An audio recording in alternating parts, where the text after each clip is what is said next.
people are so mad that content creators are now in the spaces where other people that they perceive to be better, people can sit around and be like, anyone could be a TikToker, anyone could be a podcaster. Like, I don't think that anyone could do what Joe Rogan is doing as a podcaster. Anyone could attempt to. I have heard some insane takes that came from, well, my grandmom always said, and I'm like, well, one day you're going to be a grandma and I'm going to be a grandma. Does that mean everything I say is going to be fact? Fun fact about Avatar, it's the highest grossest film. Grossest. Am I most okay? Disgusting. Unpopular opinion. Inflation sucks. It was like on Jimmy Fallon when you're like, sing a song but stick season coded. Like, right. I think we can retire stick season. Thank you. Thank you, Noah. It's been real.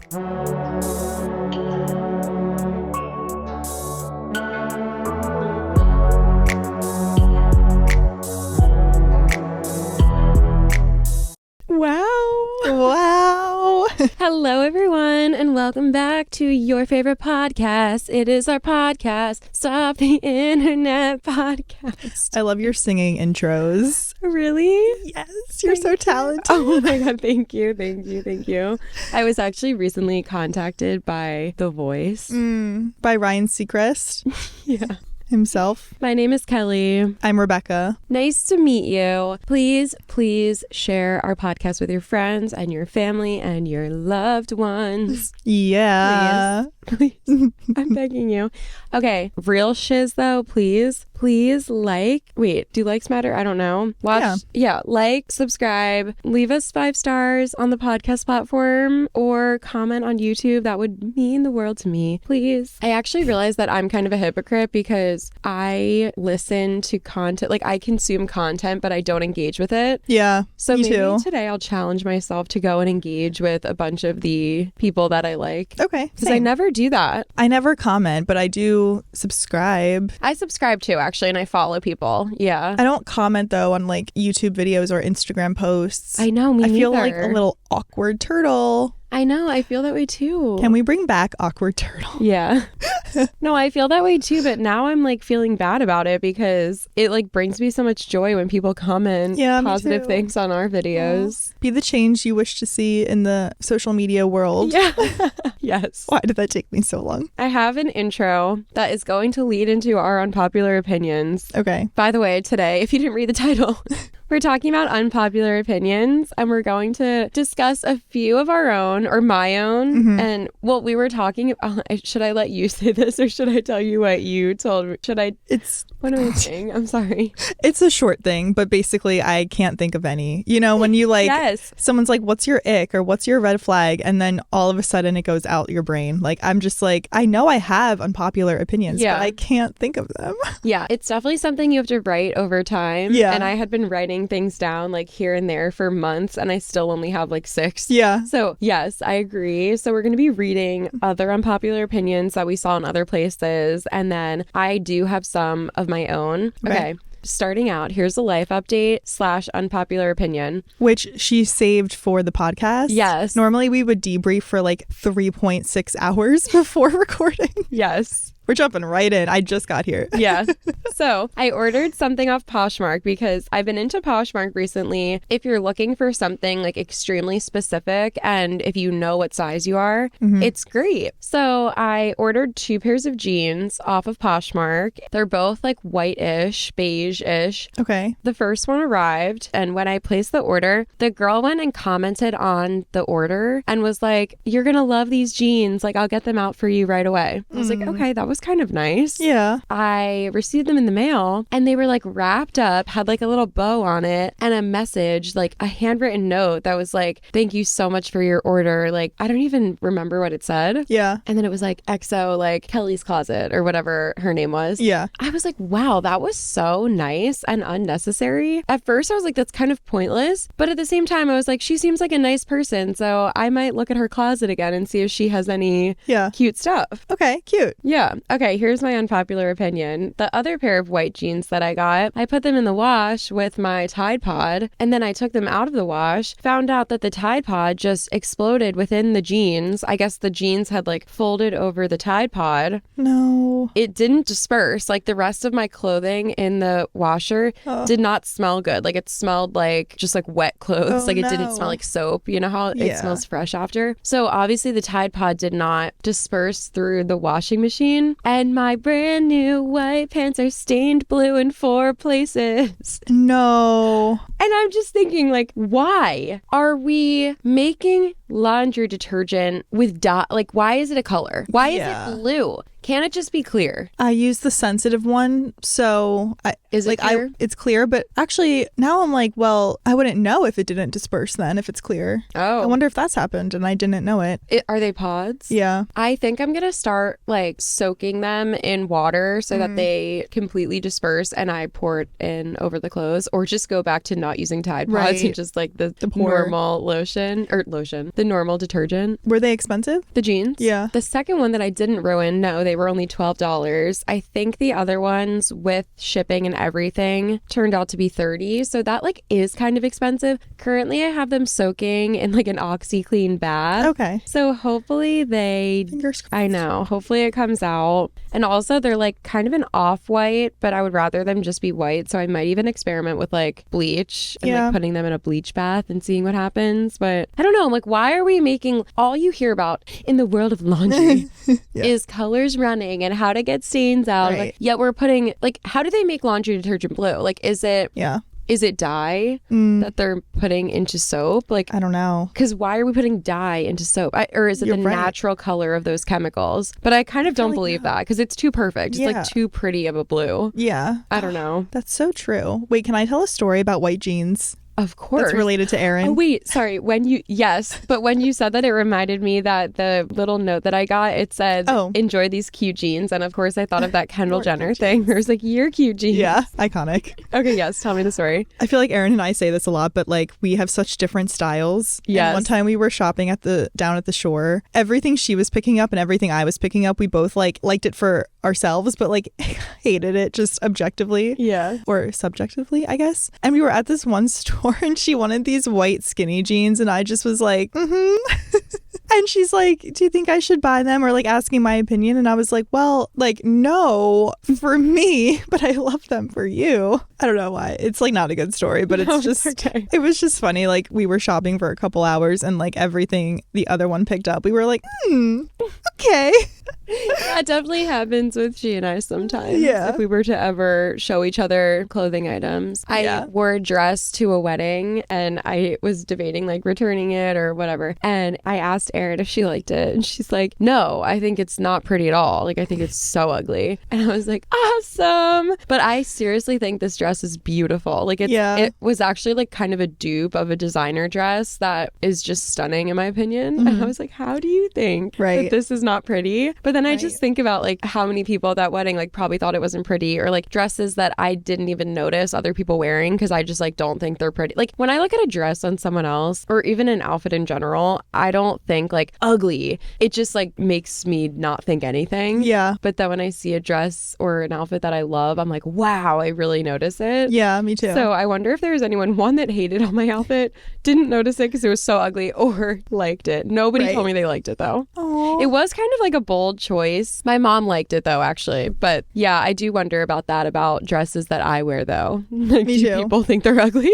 But like that's the thing with style. You just have to, if you wear it with confidence and it's your personal style. Yeah. I saw something on TikTok that was like personal style. It's just wearing what you like. Like that's just the definition of it. So like don't follow trends, you know, like just wear what you want to wear and do it with gusto. Yes. No, that's so true. Yeah. That's hilarious about shopping with your friend. Actually, sometimes my mom will go thrift shopping with me and she'll pull out pieces like as a joke and she'll be like, ha ha ha. And I'm like, yes. You're like, actually, yes. Yes. Yeah. Non-ironically. Yeah. Unironically. So that was my unpopular opinion about laundry detergent. Thank you for listening. Do you have any life updates or should we just jump right in? Well, I was telling Kelee before this that Billie Eilish, she just released a new album yesterday. It's just so good. Like her style feel. It really is so unique than anything else that's being released lately. Yeah. I don't know. It's just the way it's produced.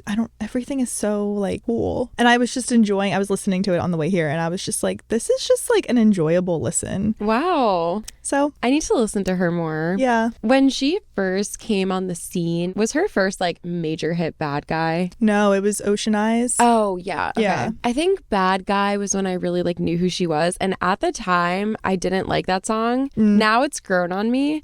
But I like never gave her a chance because of that. Yeah. And then as like her career progressed, I would see a lot about her in the media and I liked her as a person. Like she just seems cool and like level-headed. Yeah. And I was over at my friend's house while she was watching part of her documentary and she just seemed like so cute and like her family and But anyway, I need to actually give her a chance and listen to her album start to finish because whenever I see her performing on like my TikTok feed, I watch it every single time. Yeah. Like that one song that's like, you made me hate this city. Oh, so the good. Best.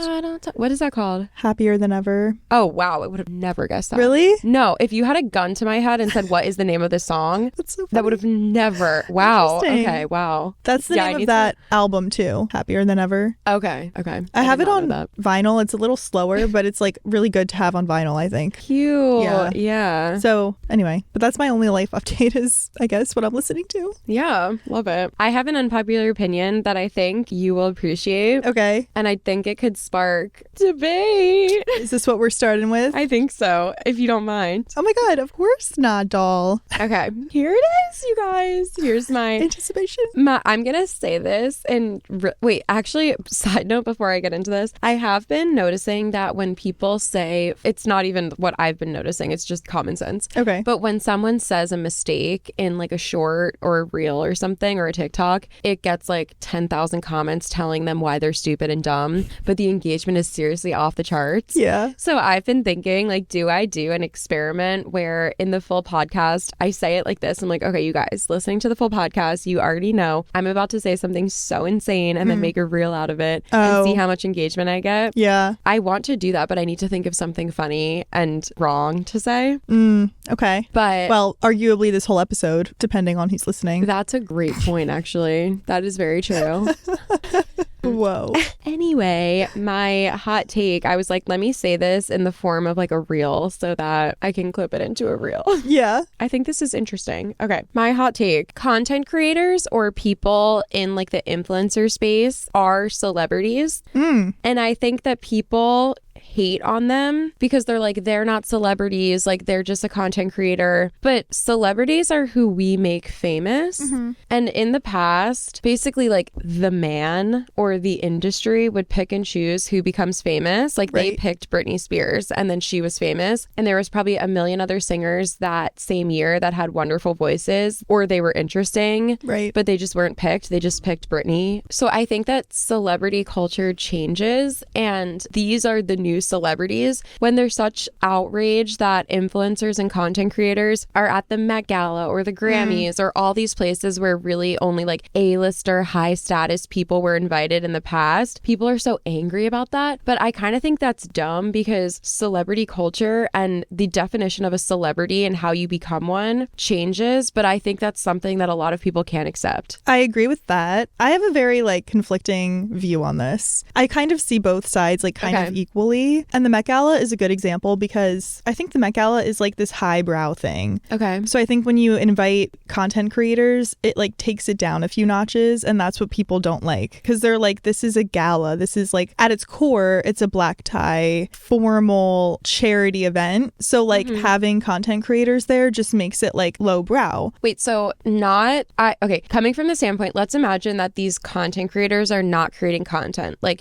someone that's just going to the event, standing on the red carpet in a beautiful dress who was invited by a designer or a company or something. What is the difference between that person, not like their job? Obviously, I know the difference between their job, but that person as a human and like Anne Hathaway or Blake Lively as a human. Like what makes Blake Lively and Anne Hathaway better or like more worthy to be at a charity gala than someone that has a podcast and entertains people in that way? It's just like how they're perceived, I guess, in culture. Yeah, but I think that is kind of sad. And I think people are so mad that content creators are now in the spaces where other people that they perceive to be better. Yeah. I don't even know where I was going with that. That might have been my full sentence. But yeah, I just think that we perceive like Blake Lively and Anne Hathaway to be more worthy. But why? Like, we make celebrities. Like, just because they act, like, if that's it. Yeah, but like if a podcaster was there, like, they have talent in this way and Anne Hathaway has talent in this way, but like, why is one talent more worthy of a charity gala than the other? Because I think it's like seen as a talent, acting and singing, versus like anyone can just pick up a phone and be like, they can. Well, not be successful, but I'm saying anyone can do that. Like, doesn't mean they're good at it, but they can do it. But wouldn't you think that the people that get to the top and they're like the biggest in the world, like, let me think of a podcaster who's like huge, like Alex Cooper, for example. Yeah. She has the biggest female podcast and like probably the top 2 podcasts in the entire world. I don't think that anyone could do that. Mm-hmm. But I think that if she went to the Met Gala, there would be like, why are podcasters there? Because I think they're more accessible to us. Alex Cooper is like more pedestrian than Anne Hathaway, who's seen as more like untouchable. Okay. Yeah. Like, but I just think it's weird to, like, I just don't understand why people don't want to accept the fact that celebrity culture changes when, like, we are the ones that are making celebrity culture. Like, we are the ones that are making celebrities because of podcasts and TikTok and social media. Well, I think this year they tried to like reverse that a little, because if you notice, there were a lot less influencers invited. Yeah. Like that one year, I don't think it was last year, maybe the year before, where it was like James Charles and like so many, like the D'Amelios, like so many creators were there. And this year, I think it was a thing. I don't really know any who were there. Where they weren't invited as much. And they're trying to like bring it back to this like high caliber event. Yeah. Which is interesting, but I agree. Like, we are the ones that make people like Alex Earl, you know, famous. And then it's like you're mad when you see them at an event like that. Well, she wasn't there, so that's a bad example. But yeah, I guess like that is a good example, because it's not specifically the Met Gala that I'm talking about, but just important places or like exciting places. But I think that people don't understand that what a celebrity is just someone that has fame. So the only reason that Anne Hathaway is a celebrity is because she has fame. But you know what I mean? It's like the avenue in which they're getting famous that's different. So that's where it separates. But I guess like, because like she's an Oscar-winning actress versus like Alex Cooper has a podcast. Like that's where like it's different. I get it, but I guess like my point is less about like what the person does. No, I don't know. I guess it is about what the person does, because I just don't think that like, okay, maybe like the most renowned actors in the world do have a different level of clout, but there are actresses or singers or I don't know, people at these events that aren't the absolute best in the world, but because they're an actor and not someone that's talented in a different way, they are just automatically accepted as like A-list. And I don't know, I just think it's weird, because back in the day, you know, pre-social media, the way that people were even given the chance to show off their talent was that a casting director or a music producer gave them a chance.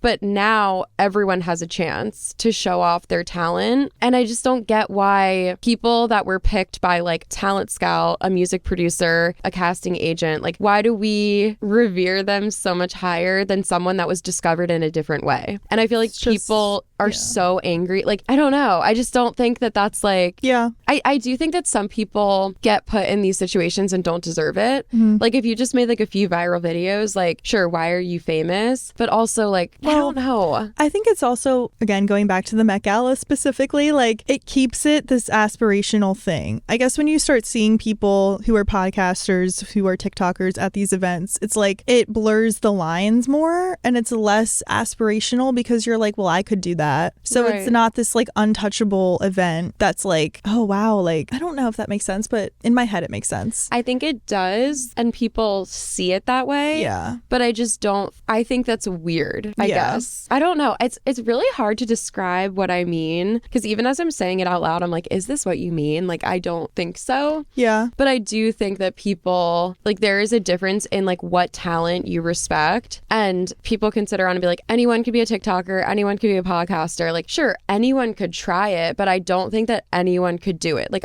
in my opinion, I don't think that anyone could do what Joe Rogan is doing as a podcaster. Anyone could attempt to, but there is a skill or a talent in like making short form content. Like, I'm terrible at short form content.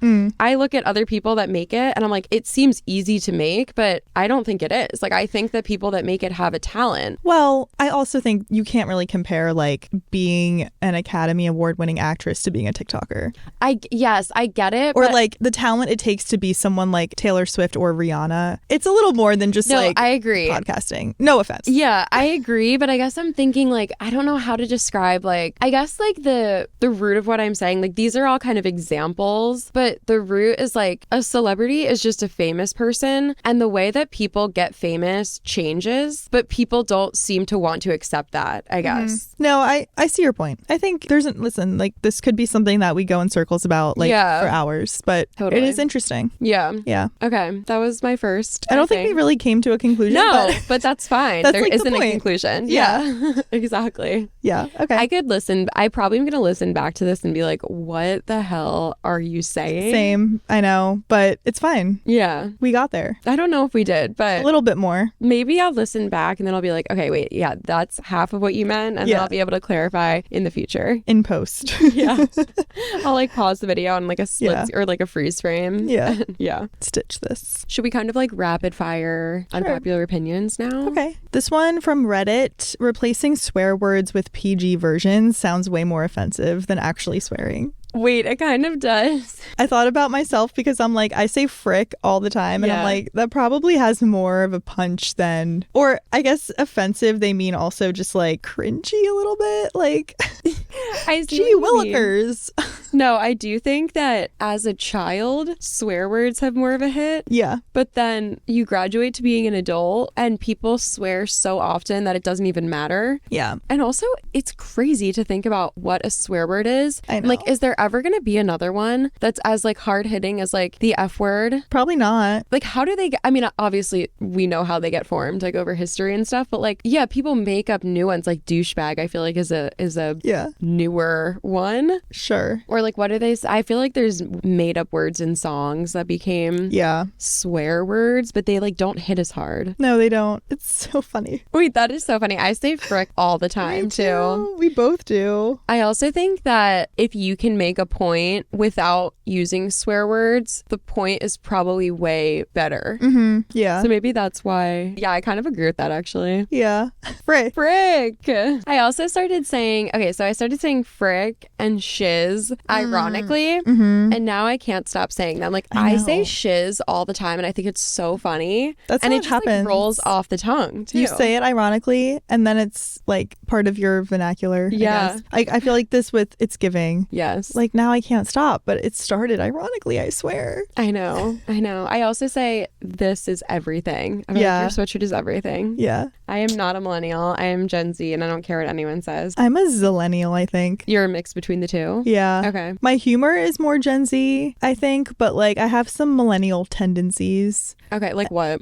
I don't know, but I don't think I'm like as in on the Gen Z culture all the time. Like, okay, if that makes sense. I don't subscribe to all of the Gen Z things, but I don't either with millennial things. Yeah. Depends on my mood. Okay. Switch lanes a lot. I remember when millennials were like just coming up. Yeah. And it was all the like the Harry Potter, it was the my Gerd, it was the I never thought any of it was funny. Yeah. Like, I just never aligned with it. Like the girl boss, the sparkly everything, that like the tumblers, like I never did. I have that book, Girl Boss. Oh, and I loved Harry Potter. So yeah, I'm like, again, it depends. Yeah, you tread the line. Yeah. Okay. I'm just quirky like that. You're so, I can't be put in a box. You're so on the fence coded. Yeah. Actually, this is kind of relevant to you. Okay. And my mind might be changing on this. Like I said in the beginning, I made this list over months and months. I don't think any show or movie that is set in olden times is appealing. Examples: Bridgerton, Downton Abbey, Game of Thrones, and The Crown. You just insulted my entire being. I'm sorry. It's okay. It's not like I made these shows. No, it was funny because you sent me a voice message yesterday that you're like, I just need to watch the entire new season of Bridgerton. Yeah. But I will say that I did just start watching like the first episode of Bridgerton. It's not bad. I actually, because it's almost like it feels like a show. Yeah, like I would say. It feels fake, whereas other shows are made to feel real. I was going to say, out of all of them you listed, you would probably like Bridgerton the most. Like, yeah, okay. The Crown is it's supposed to be realistic to the time period. And right. Bridgerton is a little, I don't know what the word is, like... Playful? Camp? Yeah. Camp. Yeah. That's a great point. So I would say dive into Bridgerton, feel it out. Downton Abbey is just like, it's my comfort show. I mean, I have a few, but is it a period piece? Yeah. Okay. Yeah. And it's a little soap opera-y sometimes, like dramatic. So I don't know that you would like that. I've never watched Game of Thrones, so I can't speak to that one. Everyone loves it. Millennials love it, I should say. They do. I think I would love it if it weren't for the violence. I can't do like... Oh, it's violent. Or it's about war. Or I don't even know.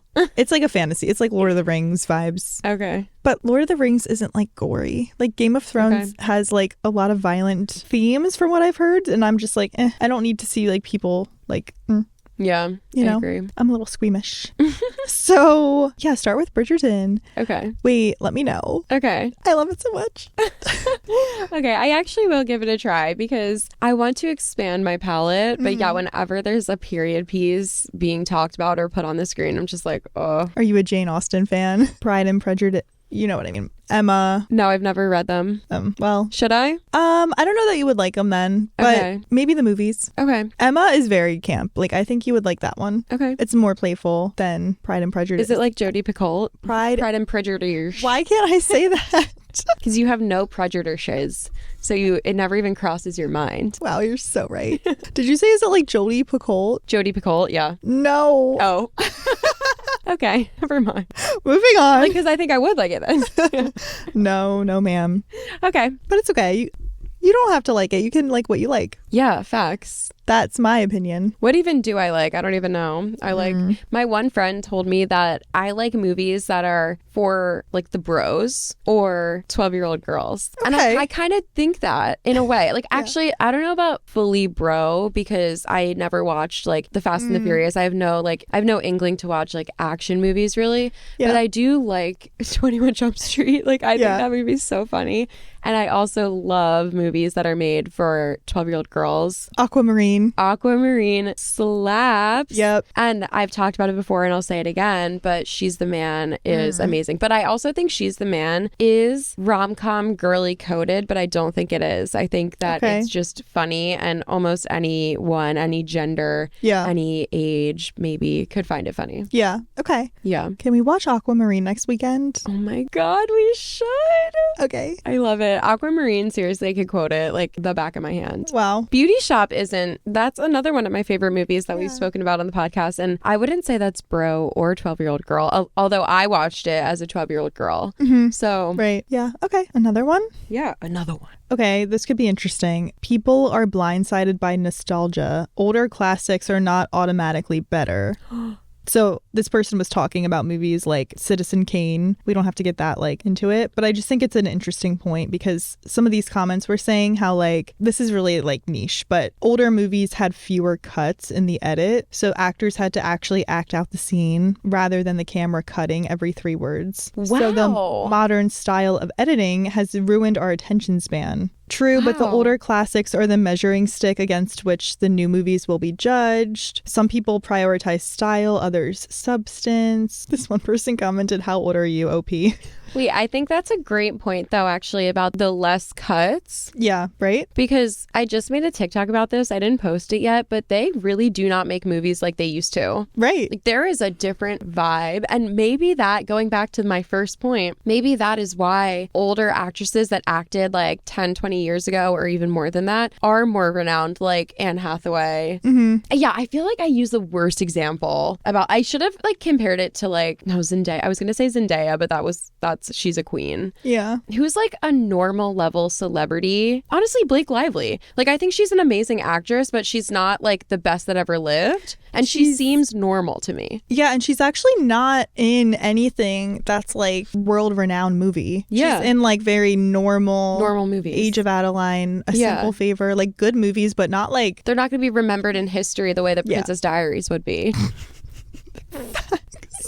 Okay. Yeah, she's actually a good example because I think her celebrity status, it's more about her, the person, and the fact that she's like a style icon, married to Ryan Reynolds, just like has a name for herself, but not necessarily because she's an amazing actress. I agree. Wait, and she is a wonderful actress, yeah, but yeah, she's not like, honestly, Anne Hathaway is amazing. Yeah.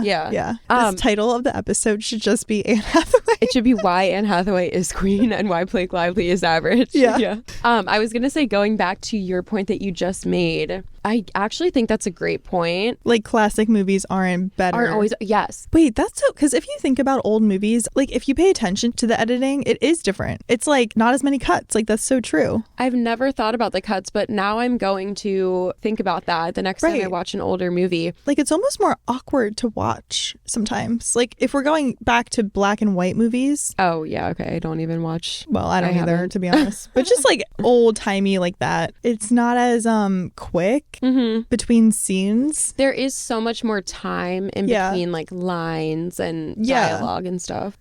I do really think that the idea, not just movies, but the fact that something is older or someone is older doesn't necessarily make it better, but nostalgia makes us think it is. That is so true. Yeah. And I kind of feel that way with like respect your elders and what like my grandmoms used to say this. I have heard some insane takes that came from, well, my grandmom always said, and I'm like, well, one day you're going to be a grandma and I'm going to be a grandma. Does that mean everything I say is going to be fact or is going to be this like renowned thing? I get where it comes from because it's like with age comes wisdom, and a lot of older people have more wisdom and grant good advice. But I have heard people, even people that I am extremely close with, who have been like, oh, well, my grandmom said this. And I'm like, that is so wrong. And I will literally, one of them was about like, fool me once, shame on me, fool me twice, shame on, or the opposite. Fool me once, shame on you, fool me twice, shame on me. But in terms of like an abusive relationship. And I was like, absolutely not. I was like, I don't care whose grandmom said it, but like that is so not true. Right. Like it's not about that at all. Like, I don't know. So I don't want to get like too deep, but like just some of the takes I've heard from old people, I'm like, no, you're wrong. Right.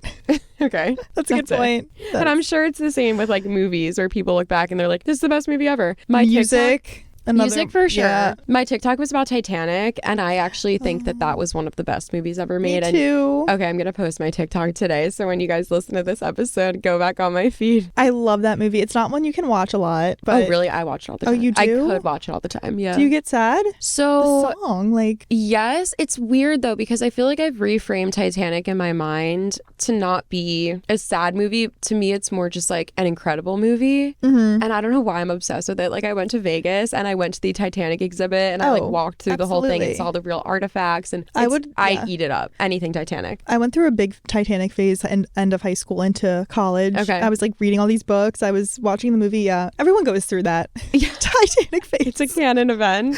I'm still in it. I think I'm in it for the long life. Haul. Yeah. I love it. Yeah. But I was talking about how they don't make movies like that anymore because it's so like real, and all of that would be CGI. I mean, I know some of it was CGI, but specifically what I talked about in my TikTok is the scenes of Rose and Jack running through the hallways, like the metal hallways that are flooded with water. The water was actually freezing cold. She's wearing this like really heavy dress and jacket that's like weighing her down. In my non-film critic, I don't know anything about film opinion, I don't think they would have done that at all these days. Like there might have been a little bit of real water, or maybe like just she would have been in like a tub of water, but then everything else would have been CGI. Yeah. And I think we would have gotten way too many scenes of her like underwater, like looking around. And in my TikTok, I compared it to Avatar, this one scene where the Avatar character is underwater. Yeah. Like this is literally what it would have looked like. That's interesting because it's the same director. Oh my God. So that's... See, I know nothing about film. Yes, Tyler Cameron. Imagine. Not Tyler Cameron. James Cameron. I didn't even know he directed Avatar. Yeah. Because I don't eat anything up except Titanic. Wow. I should watch more of his movies. Fun fact about Avatar, it's the highest grossest film. Grossest. Am I Most okay? Disgusting. This is what happens when we film early in the morning. I know, you guys, it's early now. This is the opposite of our last episode where we filmed at 11:30 p.m. Yeah. It's the highest grossing box office film not adjusted for inflation. So wow. Wait, sorry. Not adjusted for inflation. If you take away inflation, it's like it remains the highest grossing film. Okay, wait, but wouldn't that not be relevant because inflation like is so relevant, or what is or is it like well, considering inflation? Not considering inflation. Oh, I don't think I understand that. Not no, I don't. Wouldn't that be like not really important? Well, because like now billions are like the dollar, the value of the dollar has changed. Yes. So if you don't adjust that, it's like when people say when you don't adjust for inflation, like here's what you could afford with a house with your salary or something. But wouldn't that be like more irrelevant? I don't know. It's just a fun fact. I'm not for some a finance person. No, sorry. I feel like I'm just like I'm hating on you and it's like it's not your issue. I think it's just like it doesn't have to be a discussion. No. Sorry. I've totally just that was supposed to be this fun little thing. Yeah. And I was like taking it away. No, it's fine. Sorry. This was where my thought was coming from. I thought it would be more important to adjust for inflation because like that would show how amazing this film like truly is. And like it would really show like the box office like hits, you know? Yeah, but I guess like your point is like it is saying that kind of. Right. Because it was so long ago. Right. And yet it still made more than like what a film today would make. Yes. Okay. Got it. We got there. Okay. Thank you. Sorry for talking that through with me. No, I explained you. Wait, did I just say sorry for talking that through with me? I don't know. It doesn't matter. Okay. We're moving on. Okay. Did you say the last one? Do you want me to go? You can go. Okay. Because I don't know what I'm saying. I don't know what I'm saying, clearly. Unpopular opinion. Inflation sucks. Oh, sorry. No, inflation, that would be a popular opinion. True. You know what? You're right. Never mind. It probably would be a popular opinion, actually.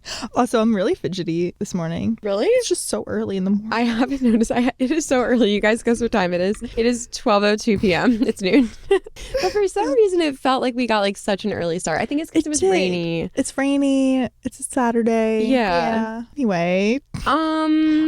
My next unpopular opinion. Oh, you know what? I think Rebecca will agree with this one, and I think it finally hit me. So sorry to everyone. I think we can retire stick season. Thank you. Thank you, Noah. Thank you, everyone. It's been real. It's been great. I'm Gen Z. I do this. I didn't do that. I don't do that. Maybe that. Well, I don't do anything though. Like I don't do any heart. Yeah, I do that for sure.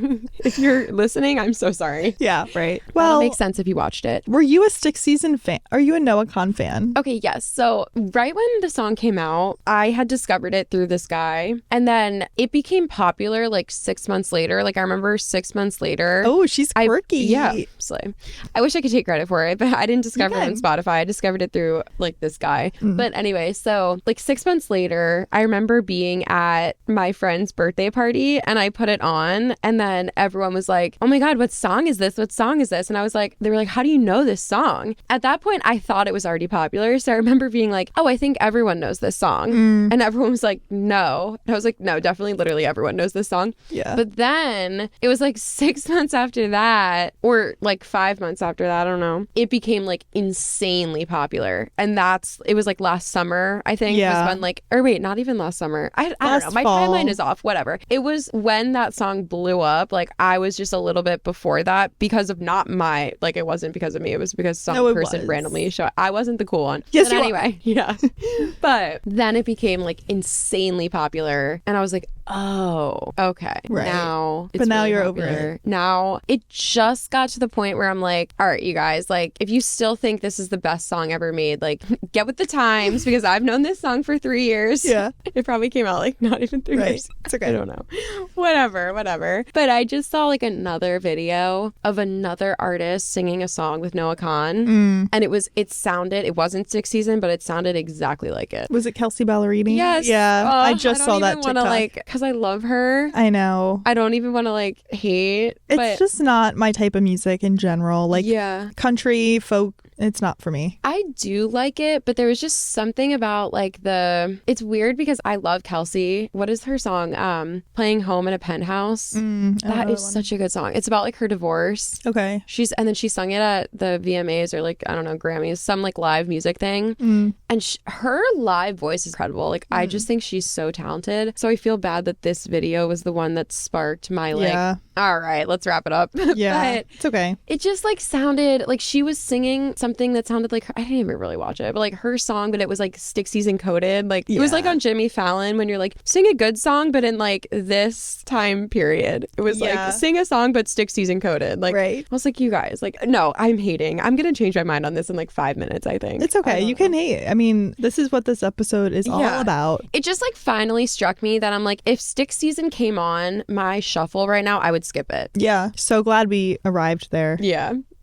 Sorry. No, I'm here for it. Y'all know how I feel. Okay. The internet and social media have become a scapegoat. So the kicker is that people use social media to complain about social media. The internet is a double-edged sword. 100%. Humans have always been this way. Social media put it on some amazing steroids. Easier to blame other things for our problems. Yeah, because like everyone, it's kind of saying like everyone blames everything on social media, and it's like the downfall of society. And it's like there's good and bad. Like it is a double-edged sword. I actually agree with that. And I do think there probably are some psychological things that happen with the internet and social media that are changing people and therefore maybe making them a little bit worse, but a little bit better in other ways. Yeah. But I do think that it is such a scapegoat, and like something that I always think about, it kind of even relating to just because it was the past doesn't mean it was better. The fact that people are like, oh, well, in today's day and age, you can't let your kids walk to school alone. You can't do that in today's day. Yeah. Did they always say that? Because like something tells me they always said that.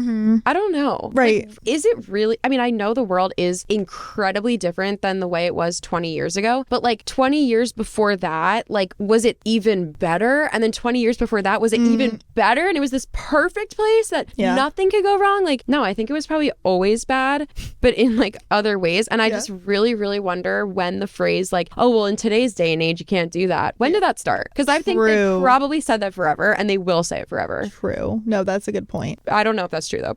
No, that's a good point. And we talk about social media a lot and like the ways in which it's changed the culture. So I feel like there's nothing we could say that hasn't been said a million times. Yeah. But it's just always like so interesting because I'm like, I really am team like it goes both ways with social media. Yeah, like, I agree. It can be so inspirational, so fun, a great way to stay in touch with people. And then obviously there's all the bad stuff, which we don't need to list off because it's obvious. But yeah, I don't know. Anyway. Here's my one last one. That was my own opinion. I don't like the song Blinding Lights. Yes. Wait, this was like... Do you like it? No, this was like the first thing I learned about you. Oh, amazing. That you hate that song. Yeah, I don't... Okay.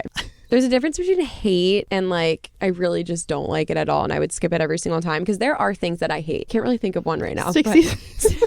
I'm so sorry. I'm the biggest hater of this song. No, that's you. No, I know. I have to stop mentioning it. I'm going to get like a cease and desist from Noah. No, the thing is like, I think it's a great song. It's society and culture that made it this way. You guys eat it up too much and then you ruin it. Yeah. And it's your fault, not mine. Yep. I'm like, you guys do this. Like, no, we all for sure. Anyway, no, it's how like when the masses like something, all of a sudden I'm like, all right, you guys, come on. This has been a thing for the past year and a half. Right. Blinding Lights, though, really, it's a lot. The first time, I hate to say it. I'm going to get the next cease and desist from The Weeknd. But the first time I heard the song Blinding Lights, it was on TikTok, and it was when people were doing like that dance. I think it was in like 2020. Okay. I thought it was a joke. I thought this song was made by like SNL to be like a really bad... Yeah, I thought they made it to be a bad song to make fun of a bad dance. Oh my God. And it was all parody, and it was always supposed to be bad. Wow. And then when I found out that it was a real song, I was like, there ain't no way. And The Weeknd is talented, but I was like, there ain't no way he put out this song as an actual song. Wow. Interesting take. Yeah. I'm definitely tired of it, but at the time I was vibing. Okay. Yeah. I felt the same way about the song, the ABCDEFU song. Yeah, I agree with that. That was another song that I'm like, oh, SNL is so funny. Yeah. Like, there ain't no way that people ever thought that was a real song. Yeah, that's great. And a good song. No, that is true with that song. It's a terrible song. It is, yeah. Absolutely horrendous. And it was always bad. And people say songwriting is hard. Please. Get us in the studio, baby. I could write a pre-chorus right now that is better than that song. Maybe I will one day. Stop. Now it's going to be stuck in my head. I'm sorry. ABC.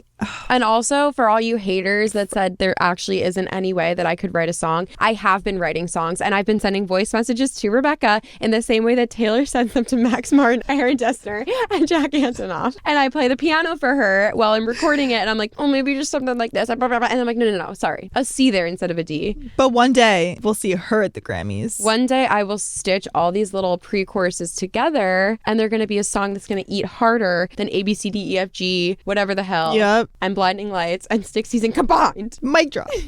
Combined. Let's go. Wow, we're really getting into the movie and music industry on this one. I love it. I know. I love it. And the one time we got hated on for talking about the music industry, okay? No, I love talking about the music industry. I don't want to talk about it at the bar. Oh, yeah, you did say that. Because is this what I'm supposed to talk about? Like, if a man were to come up to me in a bar and is like, what song do you like? I'm like, okay, well, let me give you an analysis. In 2020, the song Blinding Lights came. I'm like, no, he doesn't care. Yeah. I don't care. At a bar and in a crowded, yeah. But I talk about music on dates a lot. Yes, that's different. I will never forget, though, on a date last year I went on, this guy, like, I saw the light go out in his eyes when I told him I like Taylor Swift. Like, he was so checked out at that point. That's so annoying. And I'm just like, okay, can we all just like stop categorizing people based on their taste in music, especially when it's someone like Taylor Swift? Like, yeah, I get it, like, you're a girl that likes Taylor Swift, like, you're so basic, but like, no, she is the biggest artist right now.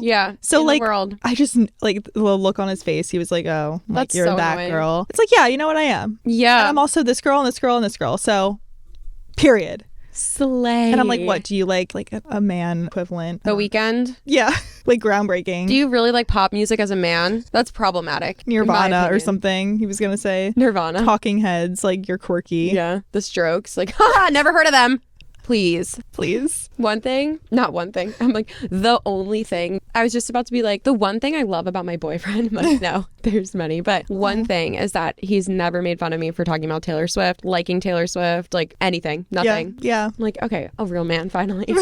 Right. I do fear, I was talking about this recently with my dad and then some of my friends. Like, I was wondering, because my family, we were at a bar. This guy was playing like classic rock, and my dad loves classic rock. I grew up listening to it with him, thankfully, so now I have like a better taste in music, in my opinion. Yeah. But this guy was playing all these old songs, and I was like, okay, question. When we hear songs on the radio from the Rolling Stones, the Beatles, Bad Company, are those the songs that you used to hear on the radio back in the day? Because if the answer is yes, I'm terrified for what Taylor Swift will be remembered for and what songs we will have to hear on the radio in 50 years from now. Shake It Off. Yeah, they said yes. And that's why I'm terrified. I know. Because if you ask any adult, like, oh, what's the biggest Taylor Swift song? It's like, oh, Shake It Off at every wedding. No. You mean you're going to remember Taylor for Shake It Off? Right. Rather than Illicit Affairs, My Tears Ricochet. The Prophecy.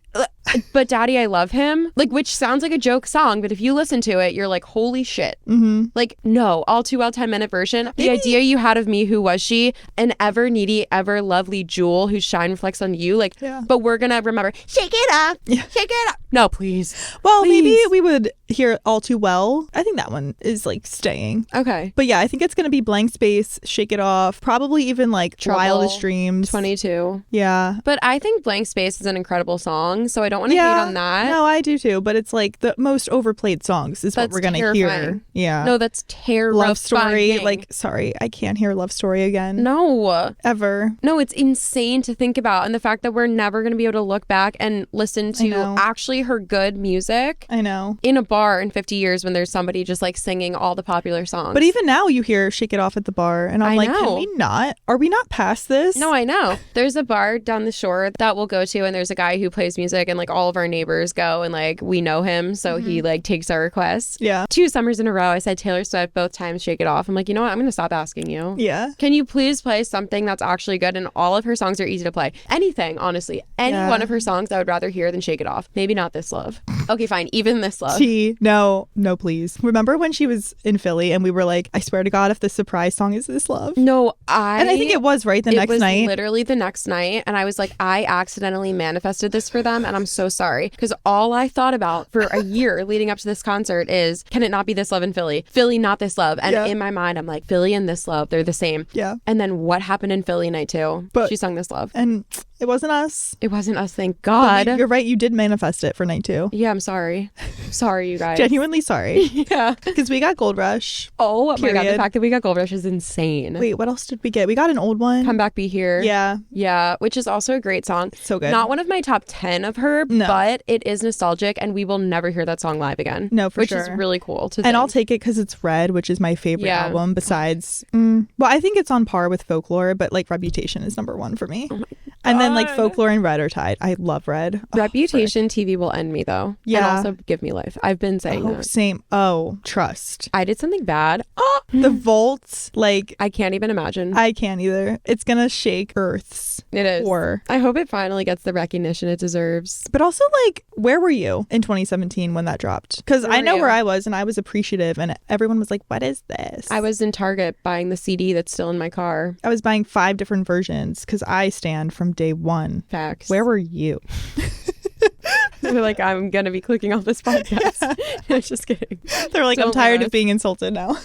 Okay. Wait, should I say a deep one? Yeah. Okay, this one's really deep. A deep cut. But I kind of agree with it. Medically assisted suicide should be allowed for people with very poor quality of life or a terminal illness that makes them miserable 24/7. I'm not saying anyone who feels like life is hard and decided they don't want to live anymore should be automatically killed, but if you are facing dementia, a lot of pain from an incurable disease, or suffer from a mental illness that can't reasonably be treated, then you should be allowed to die if that's what you want. It's a very hard line, but I low-key agree because like right now I agree. It's possible I will change my mind. But thinking about like really, really old people, especially old people that have terrible quality of life, they don't have a family and they don't even really want to, like they lived a full life. Yeah. There's nothing else that they can do in their life other than wake up, sit all day and go to bed and then do it again the next day and have someone take care of them. Like that's kind of sad. That is sad. Yeah, I don't know that I've thought about this super deeply, to be honest. I don't have like a strong opinion. Okay. But given her examples, I mean, that is sad. Yeah. It's a sad life. I know. There was a really controversial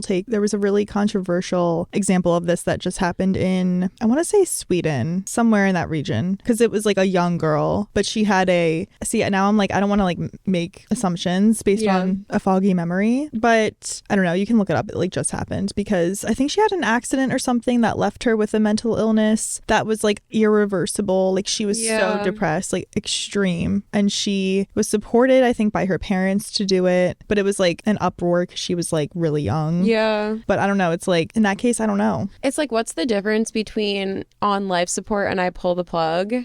Yeah. And like a step below life support, but you're still alive. Like, I don't know. I don't know either. I don't know. Interesting. Sorry, I just totally killed the mood. Yeah, that's great. I don't know if that, because it's such a gray line. Yeah. I don't know if that will be a thing in our lifetime, but low-key by the time I'm 95, I hope it is. So that I can decide for myself. Okay, wow. That's how I feel now. It's possible my opinion will change. Who knows? Yeah, it's okay. I have a lighthearted one. Okay, bring me back. September is the worst month of the year. Do you think this? Well, I think it's just an interesting conversation of like, what is the best and worst month of the year? Because first of all, I think it really depends on your personal life, like when your birthday falls or like what holiday is your favorite. But I think September being the worst is a hot take because, I mean, there's so much to love about September. Oh, I love September. Pumpkin spice lattes, first of all. And like, I'm being dead serious. Like, I love pumpkin spice lattes. Wait, I don't think I like them that much. They're a little too like spicy. Like see, spices. Yeah, if you don't like spice, yeah. I don't know. I love pumpkin flavored anything else. Pumpkin bread, pumpkin pie, like anything else. Interesting. Yeah, I'd rather just have like hot chocolate though, I think. Okay. Okay, sorry. Anyway, keep going. No, I mean, I just think there's so much to love about September. I love September. So I thought that was like genuinely a hot take because I'm like, wait, like people hate September out here? I also think September, like the seasons are start changing. So September is now summer still. Yeah. In my opinion, like the seasons are totally shifting. And I actually have been wondering about that. Like, I don't know if it's just because of climate change or because of climate change at all, but when I was in grade school and we had school until June like 15th or something, it would be so hot in our grade school that the last like 2 weeks of school, I think they gave us like I went to Catholic school, so we had uniforms. I think they would sometimes let us wear whatever we wanted because the school didn't have air conditioning. We would like the lights would be off, which actually doesn't make a difference, but it makes children think that there's a difference. Yeah. And it was so hot in there, I remember. But now June is like cold sometimes. It can be, yeah. Yeah. And now September is like summer. Yeah, because honestly, we're like mid-May right now, a little past that. And it's like, I mean, I'm wearing leggings and a sweatshirt and I was kind of chilly this morning. Yeah. So yeah, like you're cold. right. Yeah. And I think about that with the school year. And obviously, like in our culture, we have off in the summer, which I think is because people go on vacation and they want to give kids like time off when they can actually go outside. So I wonder, like, if the seasons continue to shift, like let's say in like 20 years, June is still cold and then July is like when it starts getting warm. Yeah. And then September and October are warm. Are they going to change school years to match the seasons? Huh. I don't know. I don't know either, but it's interesting. Yeah, that is. Or maybe the earth will like reset itself and it'll start like going back the other way. Who knows? Who knows? But I don't know. I love fall. I love So fall. I'm here for fall, here for winter, honestly. Spring gets iffy for me. I don't love spring. Spring kind of sucks. Yeah. Honestly, so I would say March is the worst month of the year. I think March, April, or I hate to say May, but now that the seasons are shifting, I think May is a tease because you're like, May, spring, but it's always so cold. And you know how they used to say April showers bring May flowers? I think that is different now. It's May agree. Showers bring June flowers. Yeah. Because it's changing. And it's been raining constantly. It rains almost every day in May. I know. That used to be how April was. Yeah. March, April. Like my birthday's in April and I still think it's like kind of a boring month. Yeah. I would have said February or March in the past or even January because I used to hate winter. But ever since I started snowboarding, I really like winter. I like winter. Yeah. Yeah. So that changed my mind. So yeah, now I think it's like March or April where it's like it's not cold enough to go snowboarding, at least not on the East Coast, and it's not warm enough to be nice out. Yeah. Facts. Yeah. So I was kind of here for that. September though, I think you're wrong. Sorry. Yeah, that is so wrong. Even though it's an opinion, I think you're wrong. I mean, go have a pumpkin spice latte and get back to me. Yeah, or a slice of pumpkin bread. Oh, it's moist. It's good. Or go to the beach. The beach in September is amazing. Like on the East Coast. sunsets in September. Just Someone like was trying to tell me that actually. A little, yeah. Yeah, that the sunsets are better in like the off season. Yeah. And then the sunrises are better in the summer. Yeah, I align. Interesting. This person said, I have a love-hate relationship with nostalgia. It feels nice to remember the good times occasionally, but it can also be a cold reminder of what will never be again. I kind of agree. Yeah, me too. I also think as someone, I don't know if you agree with this, who take pictures and like documents their life a lot, it's like kind of hard. Like I love it in the moment to be like, oh, I would love to look back on these. But then when you do look back, you're like, wait, this makes me sad. I know. Like I'll never be that young again. I'll never like get that exact moment back. But then it's like on the flip side, you create new moments. Right. I don't know though. It's like hard to sometimes look back at like pictures or like anything. Mm-hmm. Yeah. I heard recently that nostalgia is memories without anxiety. So you don't remember all the negatives at that time. You only remember like the joy or the happy feelings you had. Yeah. Which I do think is really true because I will look back on like summers in high school or like even some high school, like school memories, but especially the summers where life was so easy. Yeah. And I have so much nostalgia, but I'm sure there were things that were making me unhappy at that point. I just don't remember them. Right. And then I also feel that way about even just summers.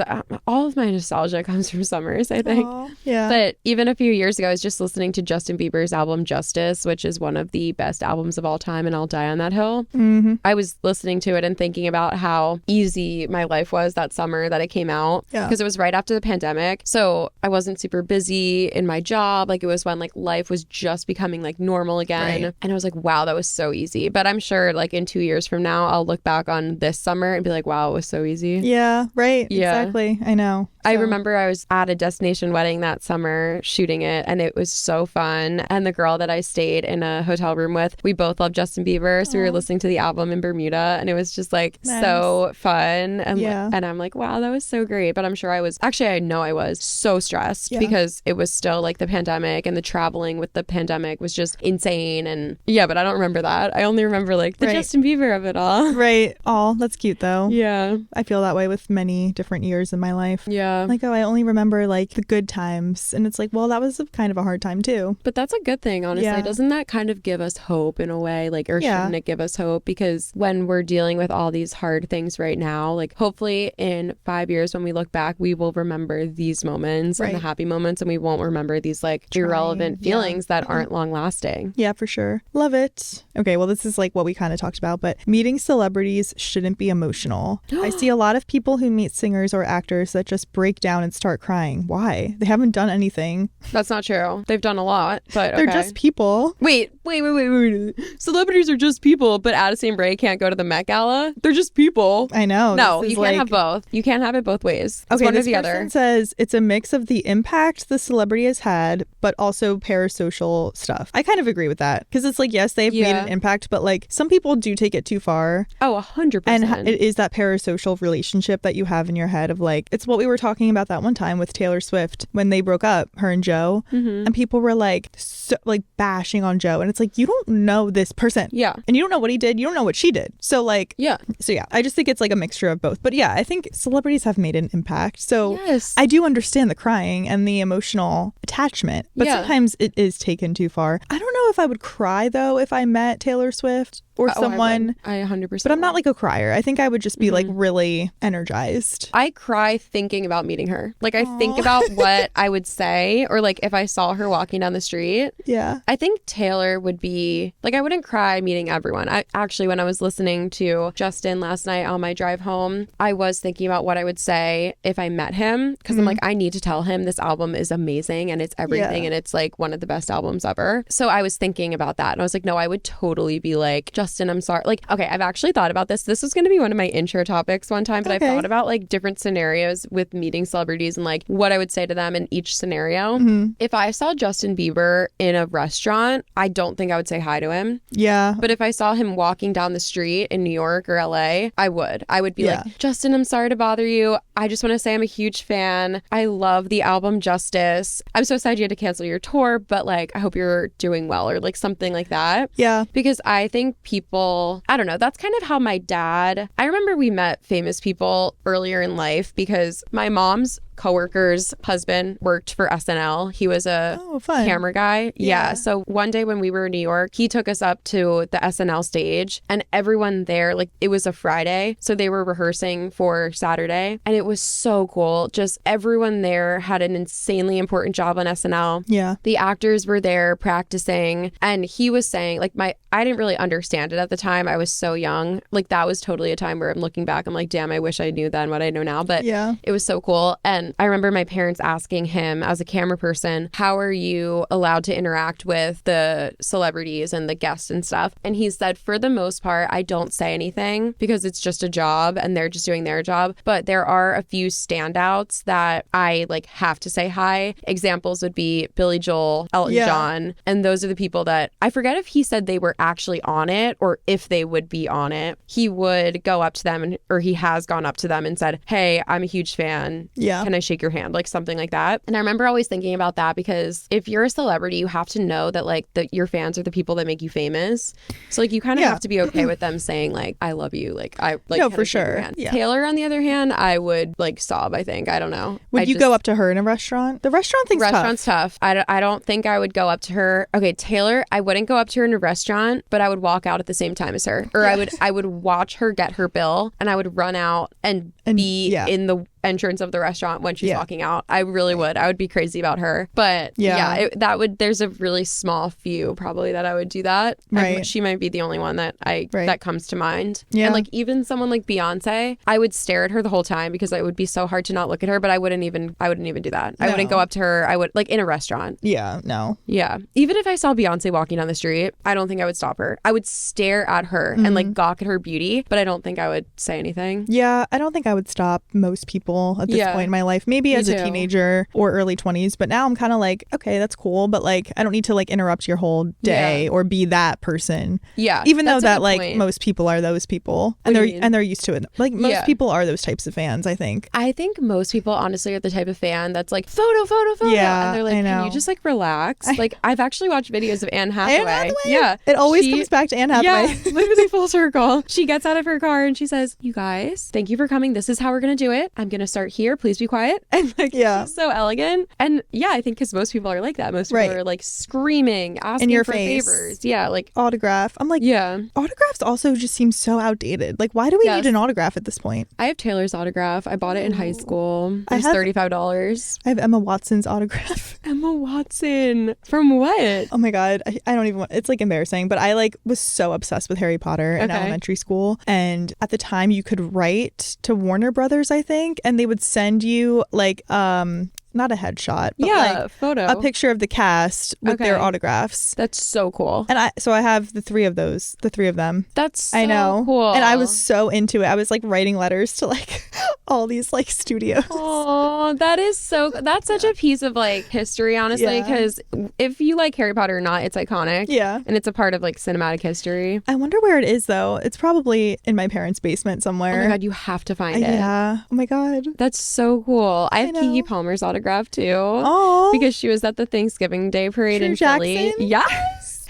She was at the Thanksgiving Day parade when I was in like 7th grade in Philly, and my friend and I went and we ran up to her. We're like, Keke Palmer, we love you. It was like Akilah and the Bee, Jump In, COVID. Like I loved both of those movies. Jump In. So good with Corbin Bleu. Yes. And she signed this like little scrap of paper and I like put it in this little frame and I like brought it to school, and me and my friend go around being like, we met Keke Palmer. Like, no, we did not. Right. Like, we touched her. Like, it's so funny. I mean, you kind of did though. Keke Palmer is a person where I'm delusional and I think like I could actually meet her and like be friends with her. And I think I would tell her that story if I ever met her. Like, not walking down the street, but if we were ever like in the same, I think about it with now that Taylor goes to sports games, I think like if I was in the same box as them, what would I say? And so for Taylor, I would be like, hi, like I'm gonna be normal for the rest of this game, I promise, but I would be remiss if I didn't say this to you. Yeah. And I would do my tangent about how like you changed my life. Like, see, that's the thing about like celebrities not having impact. Like maybe they don't on you, but I've been listening to Taylor's music since I was in 7th grade. It depends on who it is. Yeah, like I know every word to every song. She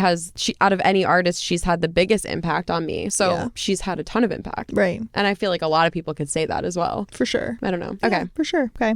Hollywood has brainwashed. I'm doing a lot of Hollywood ones. Yeah. Hollywood has brainwashed us into thinking there's closure to everything. I thought this was interesting. Wow. People seem to think there's always some sort of answer or ending or ending to a story or episode in their life, whether it's death or a breakup they perceive as unpleasant. Karma doesn't exist. Not everything has a meaning, and you're not going to find some ending to whatever you're going through. Okay, that's a little pessimistic, but I just thought it was a little interesting.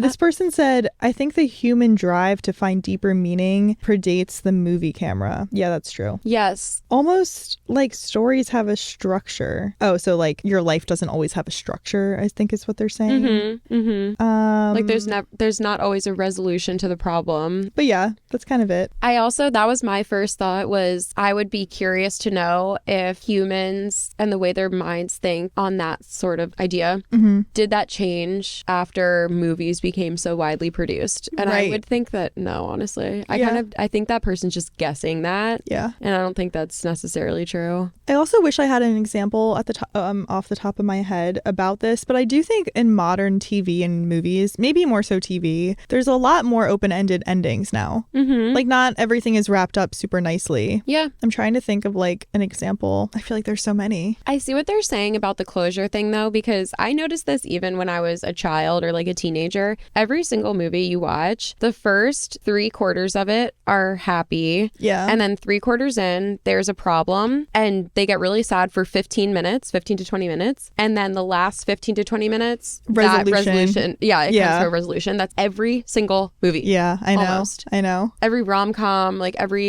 so that always annoyed me about that. Right. The formula. I don't think that's affecting how like I act in my daily life. Like I don't think I want closure because I saw it in movies. I think I want closure because It's just how the human brain like functions. But maybe we talk about closure more and karma because of movies and TV, that you don't even realize you're doing it, but it's because of like, you know, yeah, I guess pop that would culture. have to be a really like deep rooted issue though. I don't know either. I also don't know that I'm always even thinking about closure. Like I think, I don't know. Yeah, I actually don't think, because I think even if you look back to like philosophical stories and like, I don't know, like back to, oh my God, what is that book called? This is crazy that I'm forgetting. The Bible. The Bible.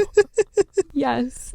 Well, yeah, honestly, first of all, there is resolution in the Bible. Yeah. And that's what many people for the history of time have, you know, based their whole life upon. But what is that book called? Oh my God, The Alchemist. Oh, like, never read that. It's cute. It's like cutesy. Yeah. I think a lot of people like it. But like even that book, the whole thing is about like a life journey. Yeah. And that finds resolution. And I mean, this is how I remember. I haven't read it in a while, but like what I took from it, like you find resolution in certain areas of life, and like it's not based off of maybe exactly what happens, but it's your perception of it. And like, I don't know. For sure. I think there's iconic literature that has the same idea, and it doesn't have anything to do with movie and film. Yeah. No, that's true. Yeah. Okay. That was all of mine that are interesting enough to share. But we should do a part 2 because I think this could go on forever. Yeah. I mean, there's so many. And this one was very Hollywood coded, but there's a lot more like lifestyle ones. Yes. That we didn't talk about that we could. Like dating ones. Actually, I want to do a whole debate episode on like really like split down the middle topics. And one of them being like, a man and woman get divorced. Should it be split 50-50? Ooh. What about if she's a stay-at-home mom? What about if she wasn't a stay-at-home, like maybe she had a career but then left the career, even if she went back to the career, like all of these things, because I have strong opinions on that. Yeah, I would definitely as well. Oh my God. Yeah. Okay. And just the whole thing is just debates. Tuned. Yes. Cool. Well, what happens if we agree on everything?